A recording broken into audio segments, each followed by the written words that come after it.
So I want to thank everyone who's taken the time to join today. I know it's an interesting, to say the least, time in the world, and we're all dealing with a new level of ambiguity and confusion.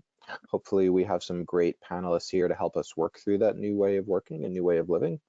My name is Matt Hoffman. I'm a partner and I'm the head of talent here at M13. We are a venture firm based out of LA and New York that works closely with Series A and early stage companies to help them get better, faster together. A lot of the work we do is helping them find best practices to run and scale their organizations better, like this panel today. And today, obviously, I'm lucky and we're lucky enough to have three amazingly smart, experienced, and talented people who are going to take us through their experiences working remotely.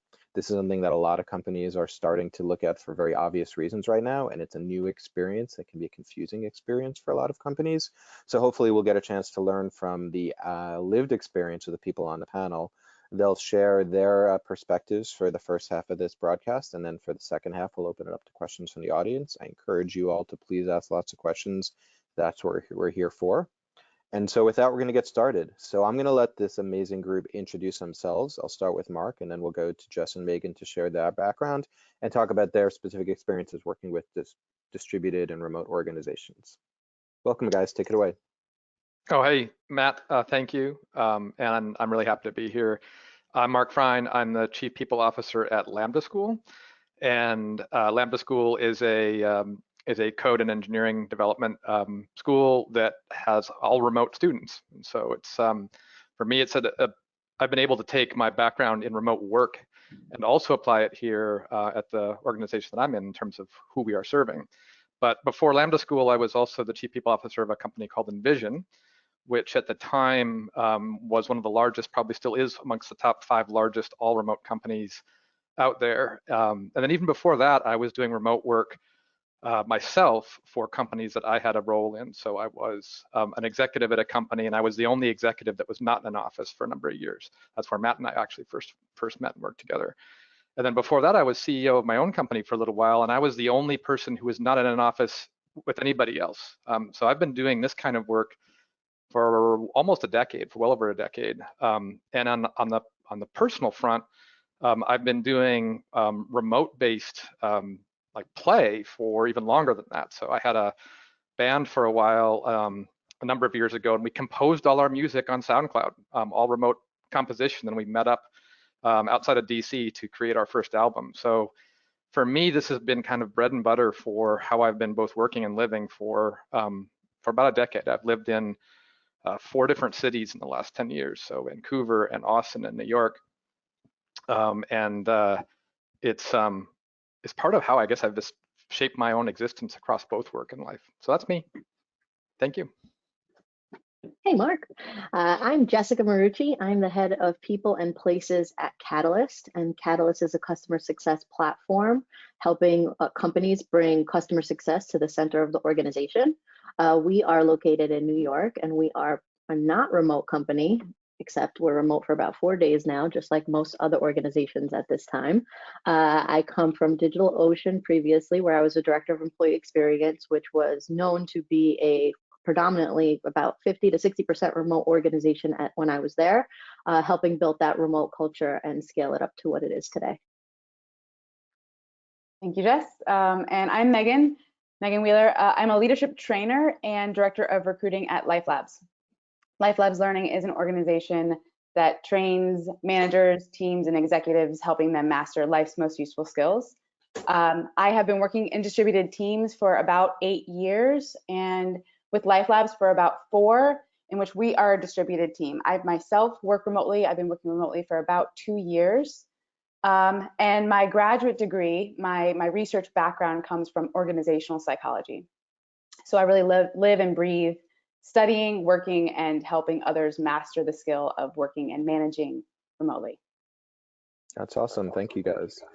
So as many of you can see, we're all, I believe, working from home today. So we're practicing what we preach, like I imagine many people in the audience are. So we're going to talk about some of the experiences and how to make it work. And with that, I'm curious to hear how each of you are dealing with the issue right now. Sounds like some of you have experience already working remotely in your organization. Some of you are kind of going into that. Talk a little bit how the companies you're working with or the clients you're working with are dealing with this and some of the things you're seeing both personally and with the teams that you work with. I can start with internally at Life Labs, we were already a distributed organization. So we have offices in New York and San Francisco and several folks who already work remotely. So for internally, this wasn't a huge transition for us. However, we're seeing a lot of training opportunities that were originally planning on being in person are moving to virtual, which has been fairly seamless for us so far.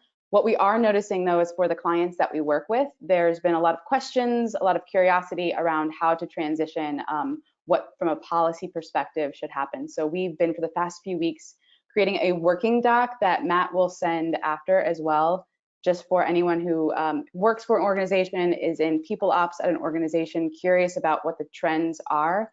And so we are just seeing with the CDC week after week, just increasing working from home, changing in policy. So just keeping abreast to what the health organizations are advising. And so I will share that afterwards through Matt. How do you just, As I mentioned, how we are transitioning, this is new for us. My organization is not used to entirely working from home. Thank goodness we do have Zoom across all of our platforms. So that was an element that we already integrated. So having the technology piece made it easier. But I did need to jump in early on in the week to remind people of the basic fundamentals in transitioning to work from home and setting a workspace environment and getting rid of the stigma. A lot of people believe that there's a stigma of not performing or getting distracted easily, or we're not going to ship, we're not going to get things done because people have to work from home. And this is the opportunity that we have as an organization to prove that stigma wrong. I have experience in that not being the case, coming from a successful startup turned medium-sized organization that was half remote. So I've been trying to work to break that stigma down and have people communicate more often and kind of create a new platform. And this is the opportunity people wish that they had in trying to pitch for remote work-life balance, that now they're forced into it. Yep. So sorry. Oh, go ahead. You can skip me. It's all good. Yeah.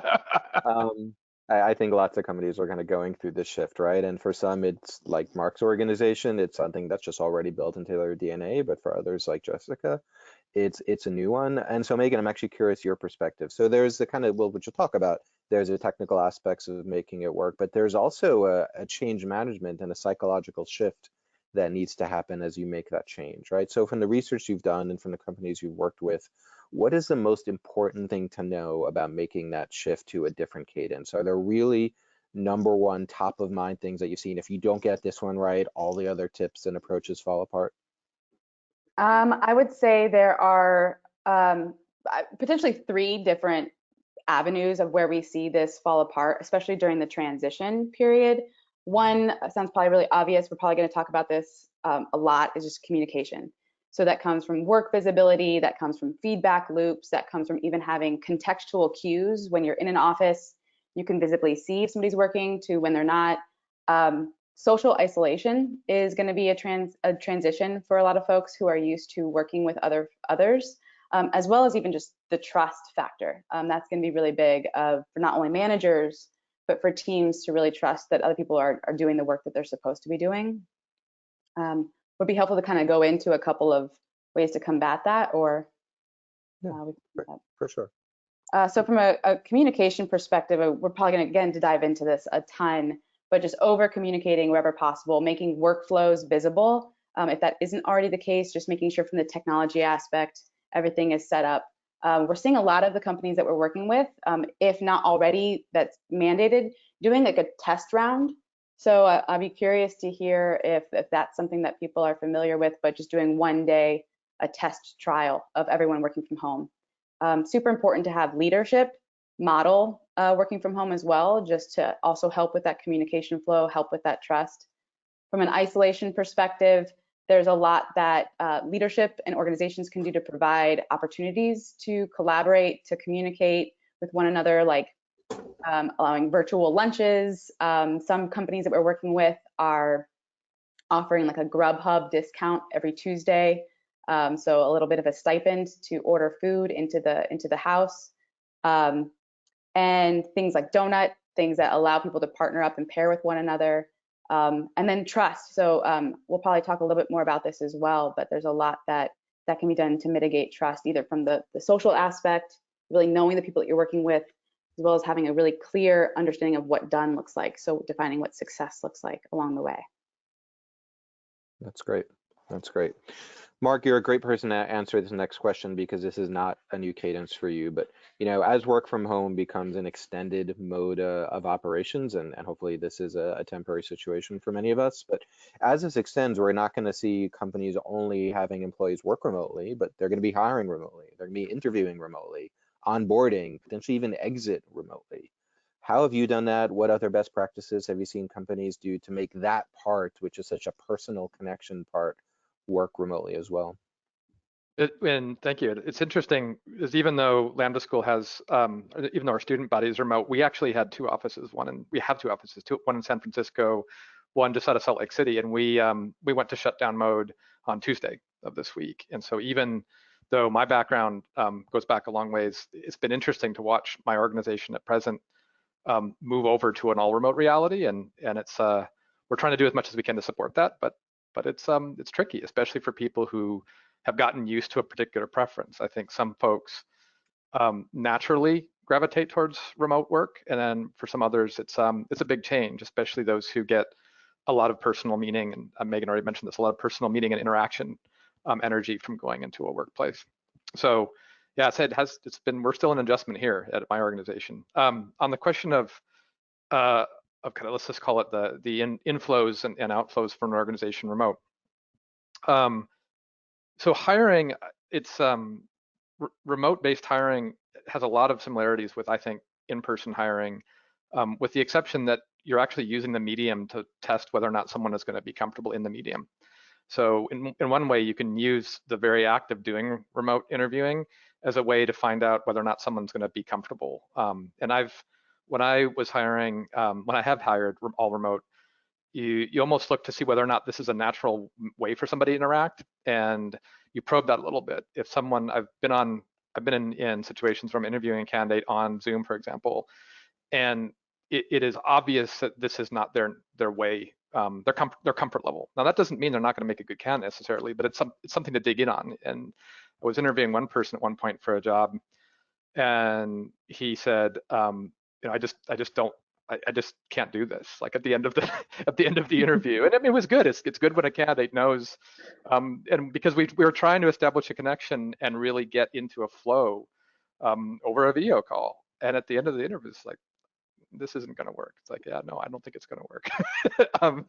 And you just sort of know. And I think what you have to do, especially on the hiring side, which is also, I think, the same on the situation where you maybe have to part ways with somebody, is make sure that, this is what I used to say when I was onboarding people at a remote company, is you almost have to punch through the digital screen with your heart, with empathy. You know, so, you know, we're all mediated right now by pixels, and we're all two-dimensional. So the making up the three-dimensional part of it requires empathy, I think. Like I want to get to know Megan more. I want to get to know, I know Jessica a little bit. I know Matt a lot, but I want to get to know all these people. And so it's almost like I want to jump through the screen and just, and you know, I would say I can't, but at least I have that intent. And so that the intent is going to help you connect, even when you're not physically in the same room. So regardless of whether or not you're bringing somebody in, or in a situation where maybe you have to tell somebody they're no longer going to be at your company, it's about being real and being a human being, and not letting the mediating technology either shield you, like, hey, I don't need to connect so much here, so it's going to be quote unquote easier, you know, or serve as a distraction. So one of the things that I try to practice, especially in remote one-on-ones, is just remember how easy it is for me to look over here at this screen, you know, to look down here at this thing. Like, my attention needs to be on the human being. And it's a discipline, because it's so easy to have all the other distractions going on. Yeah, I think that's a great perspective, and I suspect that empathy will be a through line of a lot we talk about. Megan and Jess, I'm curious if there's any other operational approaches that you've seen work really well in hiring or onboarding remote employees. At DigitalOcean, we always brought them in for their first week to have that in-person connection, because the teams were so dispersed. It wasn't just that people were working dispersed across different locations or satellite locations. They worked actually in their homes everywhere across the world. So for their first week, we brought them in for their on-site. At Catalyst, we just coincidentally had someone starting this week, and we felt we know they needed their laptop. Like just the basics of getting them their equipment was not something we had planned or prepared for in not being a remote organization. So being that it was early on with the onset of kind of everything that was happening, we had our employee experience manager, our CEO, and the hiring manager all went in to meet the person face to face, where we then found out that other people were still pretty comfortable going into the office as well at this point. But giving him everything that he needed, set him up for expectations. In general, our onboarding our onboarding is pretty substantial for a startup of our size. Our employee experience manager literally sets their calendar with the meetings that they're supposed to have. There is no trying to figure out who they need to meet. So she takes the time to take away from their time and figuring out, all right, well, if I'm not even seeing everyone face to face, how do I know who to talk to? How do I know who's going to give me this information? And how do I know who I'm going to communicate with? So that's already set up for this person. And moving forward for the next 2 weeks, I guess if this is kind of indefinite, we're still kind of figuring out what our interview process would look like. And I actually would love to know how you guys are interviewing engineers, where whiteboards are so critical on the on-site physically. How does that translate into a remote atmosphere?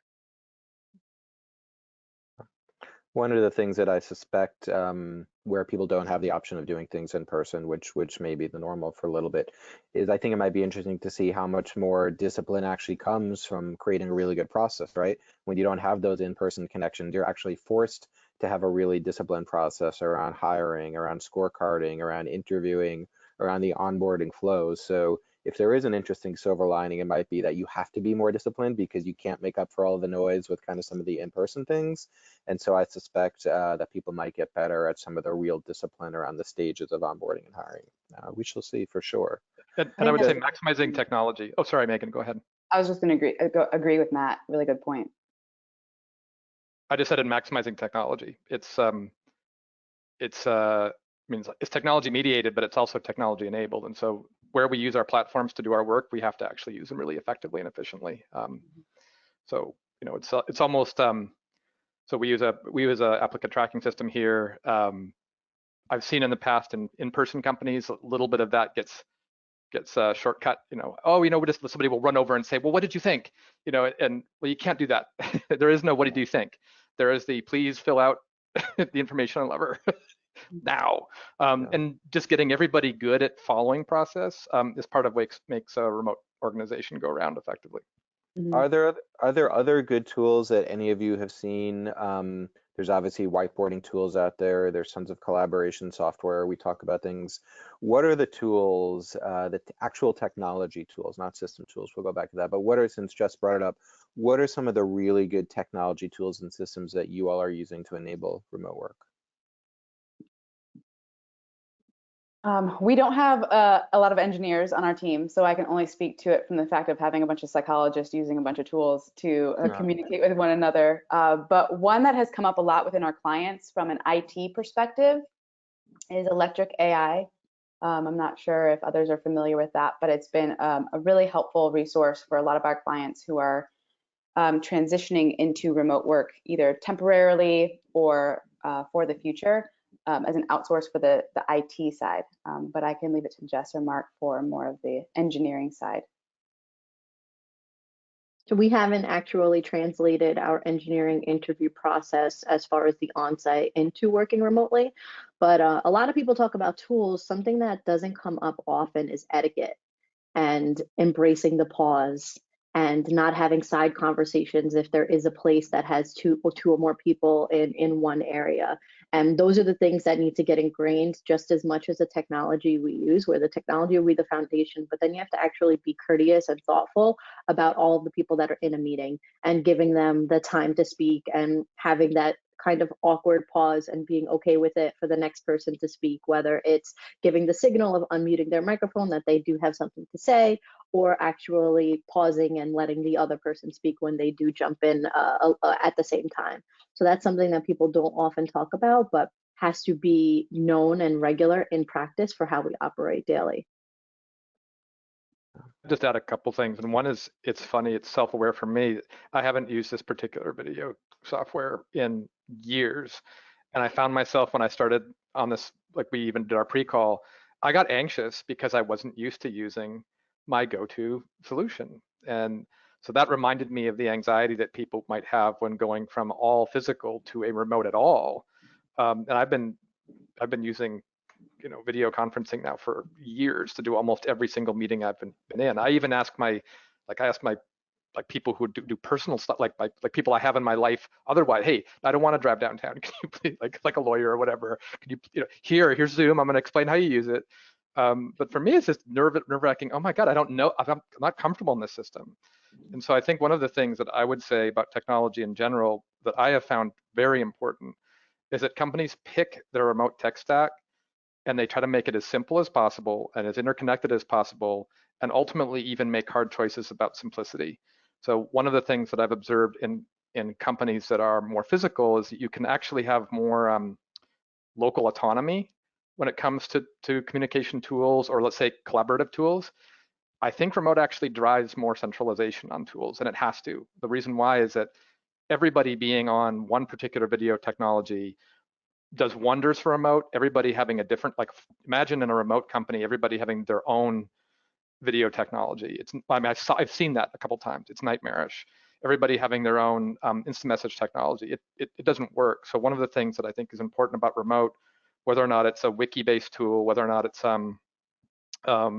engineering ticketing, whether or not it's, any technology we use, keep them simple, keep them, unified, and ultimately make sure that people have to use them as part of their way of interacting with other people at the company. If that's true, everybody will get comfortable in that reality, and it makes it a lot easier. Yeah. I think that brings up a good point too, of like the nuance of where we are right now is that we're not necessarily dealing with individuals who have opted in to working remotely. We're navigating a space where this isn't necessarily people's chosen path. So with as much empathy and as much information that can be provided is even going to make it more helpful. I know we've transitioned the topic a little bit more to internal processes and internal tools, but where organizations can offer the training, the support, the information around how to effectively use the tools that are available, and the space to ask questions as well. So offering both of those things can be really effective in this temporal period when we don't really know how many people are then going to go back into an office afterwards, which is a whole other different transition period. I think that's great feedback. Obviously we're all reasonable experts in doing this. For a lot of people, this is a first time experience. In addition to all the anxiety that's just going on in the world in general, there's how do I literally just get into a Google Hangout or Zoom or use something else? And I think that kind of space and over communication on training is so critical. It's a great point, Megan. Jess, I wanted to pivot. Just one more thing, and people who have work setups at home that aren't optimal, but we're unfortunately having to make it, for the interest of everybody and for the interest of the community, we have to work that way. I know that there are people who are working in the same place that their children are, and because they have a young child at home and they had a setup at home that covered for that, and then they would go to work and be able to work free of distraction. But now they're back in a place that they didn't anticipate they'd have to be. And like a very young child is like, why is mom or dad home? And oh, fun. I'm gonna, so like a 1-year-old isn't gonna understand, like, no, I have to work now. So there's a lot of, I think that's a really good point. And we have to be very understanding of the fact that however long this takes, we have to be caring about the people who are affected by it, who did not anticipate this, and do the best we can to support that kind of situation. What are some good practices around kind of setting up from home for the people who can do that? For people who have young children, for people who don't have a dedicated office, for people who might be sharing small amounts of living space with other human beings. Jess, you've obviously spent a lot of kind of time focusing on this. What are some things you've seen, and you're certainly living it? What are some best practices to help people be comfortable, be productive, and also on the flip side, balance work and home needs, right? How have you seen that work? I'm currently living it right now. Now, I'm fortunate enough to have a place with a door that's separate from my 1-year-old, but I have a 1-year-old who sees me in the morning, and I've dealt with like screaming hysteria multiple times, and I have to work with my nanny to be like, I'm running past you. All right, go in the living room. I'm going to go in the kitchen. I'm going to grab what I need and come here, just to alleviate him from seeing me, because he doesn't understand, like, mommy's home and she's not with me. So I'm fortunate enough to have that separation of space. And I know a lot of the things that we're reading right now are like, sit on your kitchen table or sit on your desk. Some people don't have kitchen tables. Some people don't have desks. So they might need to make a setup in their bedroom, and they might need to bring a coffee table or a little TV pull-out table into the bedroom to make a setup so they have a closed door. If their child is old enough to understand that they are behind that closed door, something that I've seen from GitHub recently was like making them be a part of creating a sign, like okay or not okay, like not okay to come in and hang the sign up, or flip it over and it's like okay to come in and you could come interrupt me. Go outside and have lunch with them if you can, and have those opportunities. But the biggest thing that I think was a hard transition and continues to be a hard transition for me is making my family and friends understand that working from home does not mean I can do the laundry, I can do the dishes, I can, just because I'm physically home, that doesn't mean that I have the opportunity to do things that I would normally do on a Saturday afternoon if I were home. So breaking the stigma at the office is one thing, to make them understand you're being productive, and breaking the stigma with your family and friends to make sure they understand, like, just because you're home, that doesn't mean you're going to start knocking off your chores and to-do list. You're still going to work, you're presenting at work, and that's why it's even more critical to have a separate space where it's, I'm going here and I'm working, and when the day is over, I'm closing my laptop and I'm no longer working, and break that scent. Because the first day that we did, yes. I imagine that balance is also hard, right? At some point to stop working and close your laptop. And I think that's a risk and a danger for a lot of people as well. The day one on Monday, I found myself doing it. I was slacking from bed at 8:30 in the morning. And then at 7 p.m., I was still on my laptop, like just dabbling in. And you just feel the pressure of, okay, well, it's just 1 minute. Or I was like on a shopping website, and then, oh, Slack just popped up, or my Gmail just popped up. You have to create that border or you will go crazy, and recognize that there is no difference between how you're operating at work and how you're operating here. Yeah. I want to talk about performance, right? I think there's two aspects of performance that a lot of first-time remotees or remote managers worry about. The first one is, Mark, I'm curious about your perspective on this, is how do you manage performance when you can't see it? How do you think about performance if people aren't looking over your shoulder and seeing when you check in and when you leave? So I'm curious, Mark, your perspective on management and development for remote teams. And then on the other side, Jess and Megan, or both, I'd love to kind of get your perspective around this whole idea of missing these water cooler conversations, these serendipitous encounters that actually drive it. So I think that's a lot of people's fear, and I'm just curious how you all work through both of those issues in driving productivity and effectiveness and development performance. Yeah, great question. When I think of this question, I think there's a lot of companies out there in industries that don't have the work experience that many of us do working in technology companies. And so the answer that I'm going to give is not necessarily the best answer for people who have to do physical labor and who are working side by side with people in that way. And that's a completely different, I think, question. But when I used to get this question in particular, I would say, when somebody said, well, how do you know that, your employees are productive? I said, how do you know? I mean, it's been a long time since I was sitting in an office in a technology sector company where somebody was watching me at my, my keyboard. I remember I used to have a seat, and I used to be able to see a computer screen of somebody who was one of the highest achievers in that particular department. And I could see he had two screens. And half the time he was watching, he had on one screen a replay of last night's video game championship stuff, while he was also working on his other screen. And he was hyper productive. And that was his jam. Like, he got a lot done. Basically, I mean, it was almost like listening to music. So how do we know, right? What does productivity look like when you see it? What I think about it is productivity looks like somebody achieving their outcomes, and how someone achieves their outcomes is about how they get about their work. And I think remote companies that execute on this well do a few things. One, they start with trust. Like, I'm assuming a level of trust that you are going to do the best you can to do, to work. They also do this as best they can to delegate constructively and concretely. Like, here's your work package, here's the expectations, I'm gonna try to set you up as best I can on the work that you need to do, and then I need you to check with me if something's confusing or you need to get more information on it. and here's the timeline. And again, we talked about this earlier, it drives best delegation and supervision practice. If somebody who's working half the world away from me, and I never see except on Zoom and on Slack, has a great piece of delegation, what's going to be important is whether or not they arrive at the destination, not whether or not they are working now, like at a computer, or working downstairs, or on a walk, or whatever they need to do to get through their workday. So it's in some ways the question is natural when it comes to people who are used to being in person. But for me, it's always like, are you confident that your workers in such and such office are working every single minute? Because I highly doubt they are. Like, even though they're sitting there, there's a lot of other things just going through their mind. Before we go to Jess, I actually want to run to Megan, because it sounds like a lot of what you're talking about, which I think is right, is a lot of it is around, one, setting really good goals and objectives to drive kind of the performance, and building a culture of trust overall. And I know those are two things that Life Labs does a lot of work on. And so Megan, I'm actually curious to hear your perspective about how you do both of those things well in this environment. Totally.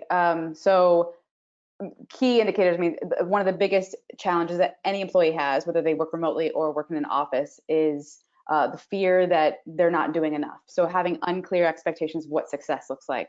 And so much of the work in the remote space is like this canary in a coal mine. There's very little optimization that you do in the remote space that won't have an impact if and when people go back into an office. So there's really a lot of benefits to think about, both the element of how are we defining success, clear an end goal, the timeline, and if you have those things set up, do we know what are the mandatories? What are the constraints that we're supposed to be working with? Am I supposed to be documenting this in Google Docs? Am I using a different platform? And then having a lot of people are using a framework around RACI or a DACI matrix, so just having really clear roles and responsibilities. Who's Can you just explain what that is? I think we all know, but for the audience, can you explain what a RACI matrix? So we use a DACI model internally, very similar to RACI. So there's D is the driver, or like the doer of the work. R in RACI is the person responsible. So think of that as the day-to-day person who's the maker of the work. A is the person who is accountable. So think of that as the person who is signing off on that work. Sometimes it could be that same individual is the maker and the person who's accountable. C stands for the consultant, or people who are contributing. So anybody who needs or would want to have input into that project. And then I, which is super important and often gets overlooked in a fast-paced environment, which is who needs to be informed that the thing happened. So that might be another human, or that might be a team, or the entire organization. So having this workflow and knowing at which phase of the project are we working in, that RACI or that DACI matrix might change. It's really a helpful tool to go into any kind of project, especially when we don't have the visibility that Mark was mentioning. I can't see what people are working on. Really clear, visible structures using Kanban boards like Trello, Asana, Monday.com, Airtable, anything where we can see the work that's being done by others, so there's accountability. And then the trust that totally builds into trust. So when we actually look at the psychological elements of trust, there's a few components based off of the element of reliability. Am I doing what I said I would do? As well as the benevolence. Do I seem like I care about you as a person? Am I showing up for you? As well as elements like credibility. Do I have the credentials and the self-orientation? But the two main elements are, am I showing up? Am I doing what's expected? Do we have those expectations aligned? So what managers and employees can do is consistent one-on-ones. So just meeting, might sound so basic, but I want to just say it here. Cameras on. There's so much research to support the importance, even if it's a bad hair day, even if there is a lot of commotion, where if we can connect and see one another's faces, the environments that we're in, we're way more likely to like the other person and have more willingness to collaborate. So cameras on, and cadences of team meetings, structures. Do I know when something is due and what exactly needs to be done? So there's a lot of different elements that we've seen can be really helpful. Small things that make a really big impact as well. That's awesome. And then how do you all create that culture of trust, which is so important when you can't see it, right? We all know trust is the foundation of any effective team. It's probably harder to build for remote organizations. How have you all done that, and what advice can you give to organizations for creating that trust that's needed? I think communicating often and over communicating. If you feel like you've communicated too much and you're that annoying person, just do it in one more method. I've never heard that it was too annoying or too much or all right already. And if I did, I mean, thank goodness. That's like the one person who heard me all 6 different ways. But in my entire career, I've never heard that. And I consider myself to be a kind of annoying person and persistent. Recognizing that Slack is not the most amazing tool for decision making, especially in a time where people are transitioning to all remote workforces who are not normally remote. You can't have a decision happen in Slack because so much conversation is happening and it'll get buried pretty quickly. So repeating yourself, over communicating via email, over communicating via Slack, Notion, Google Docs, whatever, just making sure that whatever is being done is being transparent and you're making sure everyone understands and knows what's going on at all times.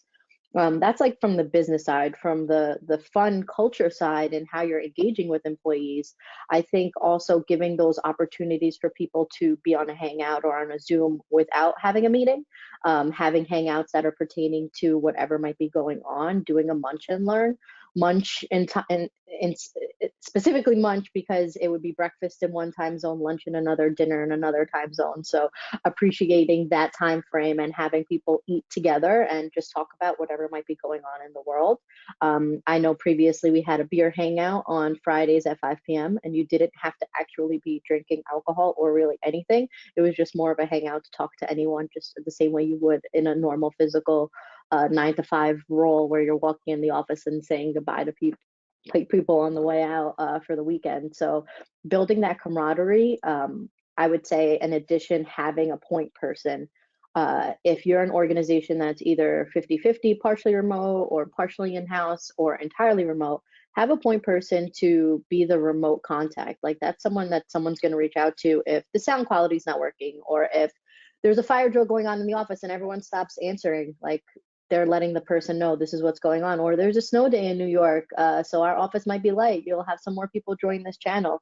I used to joke all the time that the remote channels were the best channels on Slack because that was where all the water cooler discussions were happening in one centralized forum, as opposed to in the office where it might be different pockets happening at different places. So building that rapport, building that camaraderie is really important in a virtual environment, the same way it is in a physical environment. The best thing that I've seen lately, I think it was my friend Kara Udemy, I hope that's right. If not, whoever it is, you get amazing credit for it, was a screenshot of a Zoom channel where everyone was on holding their dogs or their pets. And it was just, I can't even imagine how amazing that was, where everyone kind of created that moment of humanity or canine humanity to create those. And it made a big difference to kind of build those connections. Are there things like that that you've seen to kind of get that kind of water cooler, that serendipitous interaction in other ways where the connection is not just about the work, but sharing more creative ideas to drive that when you're missing it in the office as well? Any of you? We just sang happy birthday to someone for the first time, and I don't recall ever doing that at DigitalOcean, where everyone just hijacked the meeting, jumped on a Zoom that was already going on for a business meeting, and sang happy birthday, terribly off tune, terrible sounding, but it was what we were doing was important. It was her No. first. It was her first birthday with us, and it was the first week we were all remote, and we just jumped on and did that. So that was pretty cool. Cool. So cool to keep some rituals that existed in an office and putting them virtual, creating new rituals that could be virtual as well. For example, we have a ritual at Life Labs where we start and we end every meeting, we ring a gong. So it originated in New York and in San Francisco. We have a physical little gong, and it would be the indication the meeting has begun. So the chit chat would happen. And then as we grew and we went more remote, first remote employees we got our own singing bowl, so everybody got their own musical instruments. And then now as we've grown, even if you don't have an actual instrument, which many people have some kind of instrument around them, we make some kind of noise. So it's like this noise that happens at the beginning of the meeting and the noise that happens at the end. So any kind of ritual that can be created, even naming, it's so like the human brain loves this feeling of inclusion. So if there's a name for the team, keeping that going. Example, at Life Labs, all employees we call lab mates, our coworkers. And for those who, we didn't like the word remotes, we didn't like the word virtual, So we named ourselves Globe Mates. And now we have a weekly standing meeting every Wednesday. It's at 12:30 Eastern time. So trying to meet a lot of different time zones. Anyone from the company can join for that 25-minute just discussion about anything. I think that's so critical. You know, we talk so much about kind of the need for structure to drive goals and to drive work, but you know, from my experience, the way that you create that kind of unscripted work is to have kind of schedule meetings where there's not necessarily agenda, or have a channel or a Zoom or an open hangout where there's not, we're going to go through this, but just a chance for people to have those conversations and replicate that, whether it's kind of the ritual ones you're talking to or just open channels. Creating structured, formalized space for unstructured conversations and fun and play, I think is also really, really important. Some techniques that have worked for me are things that kind of break, like this can get into a very limited reality just because we're all here, we're all in a little box. And sometimes I find myself like, I'd love to know what there's a picture behind Jessica and it looks like a person kind of bent over. And I want to know more about that, right? And so after, like having done this a while, I just start to pick up cues about the environments behind people, and I'm curious, I think there's a window to Jessica's left, I think, or maybe right. It's hard to, sorry, Megan's left or right. Yeah. I want to know what's out the window. And so some of the things that I do is I'll encourage people to sort of break the artificiality of just a face and take us on a tour of your, of where you are. Like, I want to see out the window. And then other things just on Slack, which somebody who worked for me named Julie DeBurr was amazing at this, is you'd Slack, the first thing in the first time of the day we'd Slack somebody. Oftentimes you'd forget to do what you would normally do if you walked over to somebody and say, hi, how are you? Like Slack invites us to sometimes be very, so I need the blah, blah, blah, blah, blah, blah, it's like a command. And she would always respond to me and anybody else. If it was the first time in the day, it's like, good morning, how are you today, Mark? It's like, it's like, oh yes, I'm fine. So just the little reminders about breaking the transactionality of this whole environment, I think go a long way. I've tried the virtual happy hours and things, and they sometimes work, they sometimes kind of fall a little flat, but the little disruptions that are just more micro seem to even be more powerful. Like, just let's all look out the window at Megan's place for a while and let's see what that looks like. Oh, there's a colleague that Megan knows that I know named McKendry. I've always wanted to see out her because she's in Colorado, and there's trees, you can kind of see them. I kind of always wanted. I wish I had asked her, like, just turn the bloody camera out the window. I want to see out your backyard. So just those little things make a big difference, I think. Yeah. Totally. What's in the fridge? We play that game sometimes. MTV Cribs. It's a lot of fun. Nice. We have a lot of amazing questions to the audience. I don't think we're going to get time for all of them. I will make this commitment that we will post them and try to answer as many as we can. I want to get to that. Before we do that, I just want to close out with this group with one more question. And this is an important one, right? Because obviously just living in the world today is incredibly anxiety provoking, and we need to kind of build and strengthen human connection even more in a time of uncertainty. Working at home makes that harder, right? Creating a healthy social and environmental environment where you're not lonely, to maintain sanity, to maintain mental health when you're working more isolated. How have you been able to do that? And what advice can you give to people on this meeting for how to kind of create healthy boundaries and focus on their own mental well-being as much as their productivity and engagement? I can do a quick I'm one. gonna look to the man who's been doing it for 10 years. Oh no, but that doesn't mean I can do it right. It just means I've experimented for longer, got it wrong maybe longer. Just yesterday, here's an example very quickly. So a person on my, a colleague executive here at Lambda has not done a lot of remote work, and I knew he was a little bit anxious. And so, or not even anxious, but just it was new for him. And so I said, hey Matt, why don't we just do our mutual one-on-one walking? So we both put on headphones and we both went for a walk, me around Austin, Texas, and him around the Bay Area where he lives. And then we were both look, we snapshotted our step count at the end of it. It actually became part of our connection. And we were able to deeply listen in a way that I think was kind of unique. So combining activities with physicality can be really helpful in just small ways. I want to get away from the computer for a little bit and actually use the phone. but really be able to focus on voice and do it while I'm moving. That's just one small suggestion I'd leave with everybody is try to combine physical health with being remote, because one of the things that's hardest about remote is the tendency to just sit in a chair for 6, 5, 8, 9, 10 hours. And that can be tough on your body and tough on your mental sanity, tough on your concentration. But we don't have to do it that way. Just because we have these technologies doesn't mean we have to only use them. So that's my one offer. I would Great. agree. The other thing I would add is just from an organizational perspective, do make aware the tools and the accessibility that employees do have for professional help as necessary. There's a lot of, like, Teledoc is a great resource, or just ways to access what opportunities there are for mental health as necessary. And remember that if you were used to going in an office and now are working from home, you're saving on commute time. So use that wisely. Develop a new routine. If you've been wanting to get into meditation, if you've been wanting to get into something, now is a nice time to experiment. Mark said it really well. Like, this is an experiment. See what works, see what doesn't, try things out. But our physical health is so important for our mental health as well. So definitely keeping things physical when possible. Great, thank you. I'm going to go to some of the questions from the people on the audience channel. Here's an open invitation. If you haven't posted it in the GoToWebinar browser, please do that.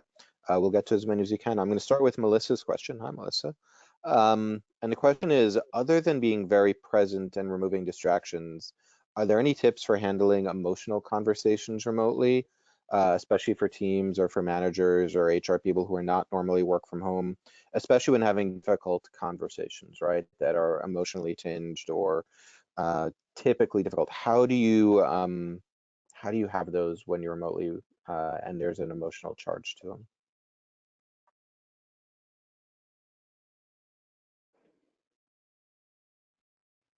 Any thoughts? I'll go, and I'll just be brief and give my thoughts. I try to be very intentional about making even more space and time for listening, even than I might by accident not give when I'm physical. So by that I mean, I think somebody said it earlier, Jessica said something about like being okay with pauses, and there's a tendency to use the remote aspect as a emotional blocker, as an emotional shield. You know, I'm not in the room with people, so that gives me a little bit of distance. I think the remedy for that is patience, and ultimately insisting, at least for yourself, that you have to remain with the person through their emotional journey. So just being super self-conscious of that typically leads to not abbreviating conversations, or not screening out, or not filtering out. That's my experience, at least. I would just, like any other feedback conversation, make sure it's the right time. Make sure they know and they're ready for a feedback conversation, or what's about to happen, and setting the preference for that. Sometimes they might not be in the right environment or the right headspace, especially for people who have transitioned to being remote, where that might be impacting their mental state or their performance. That could easily be a response for being emotionally driven or just needing to get out of the house. So recognizing the timing of the conversation and making sure they're aware and a part of, bought into what's about to happen. And context is so key. So if this is a large group discussion and the emotions are coming at the group level, offering support one-on-one. If it is a one-on-one conversation, also offering variety in terms of what kind of support is the person looking for? So having understanding of that, the active listening that Mark mentioned, and then even seeing if it would be helpful for the person to physically want to walk with you while chatting can be another option as well. But offering the space, just depending on the context, for it to go offline and one-on-one. That's great. We have a tactical question from Christine about, are there any concrete tips or tricks that we haven't discussed to help people get better at video conferencing? Practice. I would also recommend games. So it depends on the culture, how playful the culture is, but just last week we played Digital Pictionary. And one of the benefits of that via Zoom was everyone got super familiar with sharing their screen really fast, using the annotation tools. So practicing it, low stakes, offering opportunities for a munch and learn or a chance to share things in a low stakes environment, particularly if this would translate to clients or external meetings, having some practice internally. That's great. We have a question here from Matt around other tools or things that you use to drive remote interviewing, and then specifically, how do you know, Mark, you probably can speak best to this, how do you know best if someone is a good fit for a remote position when you're interviewing them? Well, I would want to say you don't necessarily any more than you do in a normal physical interview, excepting when you run really strong interview practice. So, you know, make sure you brush up on interview techniques that get at concrete examples, behavioral interviewing, et cetera, et cetera. So it's almost like all that's different in remote interviewing is you're mediated by a screen, you're not in person, but that doesn't change what your interview script is, the questions you're going to focus on, and ultimately how everybody in the interview chain is going to contribute in a different way, in a unique way to the interview result. I mean, some things that I do very specifically, but I do them even if I'm in person, is try to make the conversation as conversational as quickly as I possibly can. And that can be trickier remote than it is in person. But as I'm sure those people have interviewed a lot of people know, you can do an interview and get very little good interview data. You can have a conversation with a person and get great interview data. And so one of the things about interviewing remote is even if somebody's interviewing remote for the first time or they're not comfortable with remote with the video, I take the time at the front end to try to get comfortable with them on this is still a conversation. Like we're not going back and forth quipping on Zoom. We're trying to get to be conversational as quickly as possible. So that's what I try to do, partly to make sure everybody's relaxed.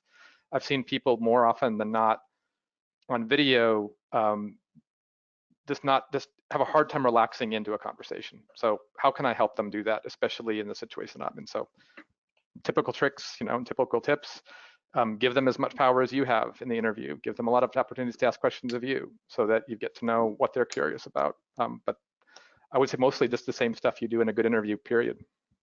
Yep. We have a couple of questions specifically about hiring or interviewing engineering candidates on this panel.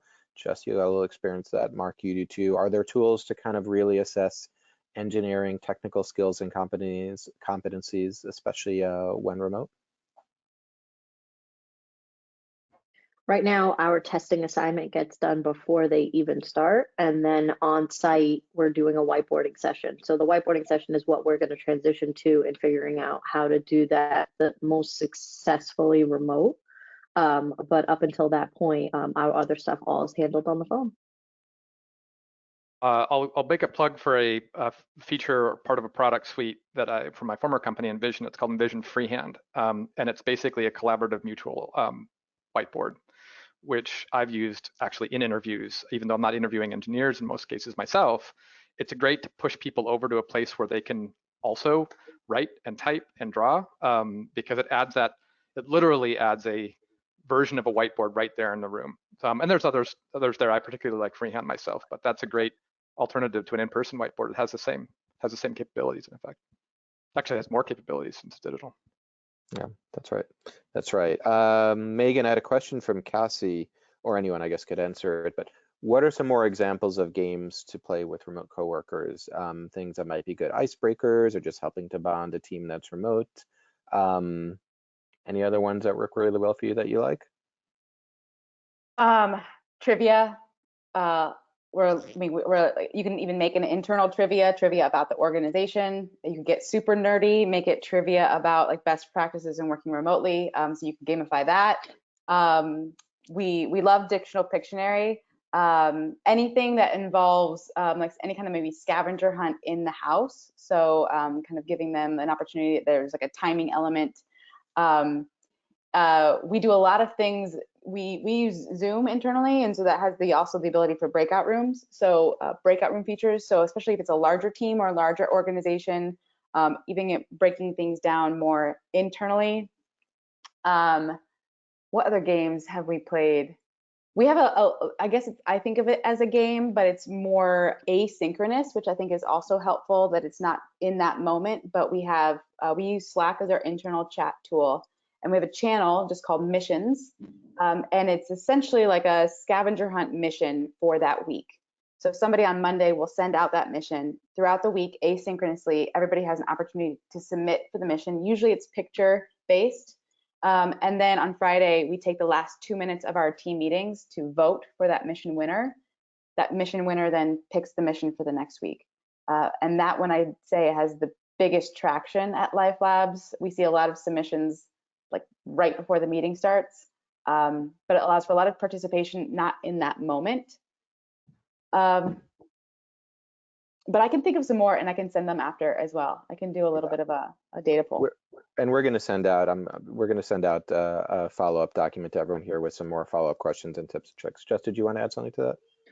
My company is a little geekier than that. I want to play with your company. Right now, they use Steam and put Steam as operating. Probably, I don't know if any of you even know what Steam is, but it's a tool to allow you to download games and play against each other. So even though we're physically in our office, you have 20 people on laptops playing Fortress 2 against each other, and they're playing co-op games. War of Worlds. I mean, they'll kill me that for not knowing the exact specific ones. I promised that I would play one night, but they literally sign on to the same operating system, download the game, and they're playing together in a co-op mode against each other. That's great. That's pretty. That actually seems even more cool. Well, there's been people playing games collaboratively digitally for 25 years. It's kind of funny that we're in the work revolution of online, but World of Warcraft has been around for for almost a quarter of a decade. I mean, a quarter of a century. So it's interesting how we're catching up in some cases to cultures that have been doing this for a lot longer than we have as workers, quote unquote.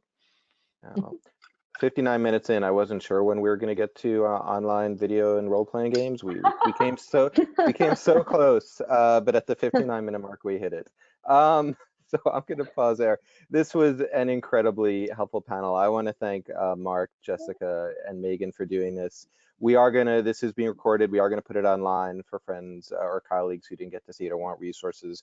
We are going to send up a follow-up. There were some great questions. There were also some great comments in the questions where people had other answers to the questions. So we'll collect this. We'll put it into a collaborative Google Doc and share out with everyone. And we encourage you to continue the conversation. Thanks again to the panelists. Thanks again to everyone for participating online. I'm going to end here. Take care, everyone. Good luck with the process. We're going to continue to help support you. Bye-bye, everyone.